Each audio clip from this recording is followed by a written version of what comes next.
Pero yun nga, in fairness, kung ko-compare ko si Dustin, kaya siguro siya nandun pa rin. Mm-mm. Kasi napaka-leader. Mm-mm. Napaka-leader. Napaka-gentleman din.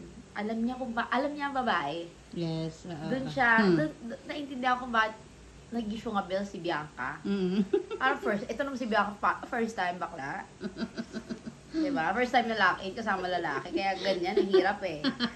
Diba? It gets ko rin naman si Bianca kasi stick ang parents, all this time, ngayon ng lalaki sa buhay, di ba kasama pa, live-in pa sila. So, gets ko naman. Pero, yun nga, Dustin, mas nagustuhan ko ugali niya. Mm-mm. Yung compare kay Emilio, mas totoo siya. Kaya pala sinasabi ng mga tao sa loob, hindi mo alam kung nagpapaka-showbiz si Michael or si Emilio. Totoo nga. Minsan may pinapakita si Emilio. Wala ka sa loob, ha? Pero, Nasa loob. sa loob ka. Parang Pinanood wala ko ka sa full loob, eh. pero... Pinanood ko kasi full. Pero kung manonood ka lang sa TikTok, wala. And then, you encourage to people to panoorin. Panoorin nyo full. I encourage people, you watch the full and read people's body language. Basahin nyo ang ugali. Hindi nyo pwedeng husgahan ng isang tao Kaya sa kailangan. TikTok lang. Sa BB, wala kang palampasin. Ganon. Exactly.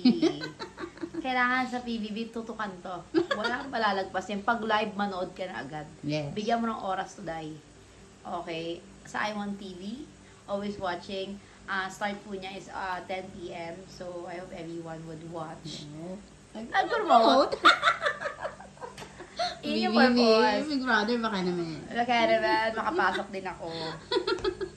Hama ko si Donnie doon. Nalandiin ko yan. Tarot. Tarot lang, hindi nabash na naman ako ng tao. Instead na ako yung tumatrabaho sa kanila, nabash ako. Wala na akong trabaho tuloy. Sugati ka pa naman eh. So, yun lang naman yung point ko. Kung gusto nyo ng, Emilio, ako gusto ko si Dustin. Mm-mm. Gusto ko ugali niya. Mm-mm. Kung wala akong, okay siya leader, tsaka soft-spoken siya pag sa babae.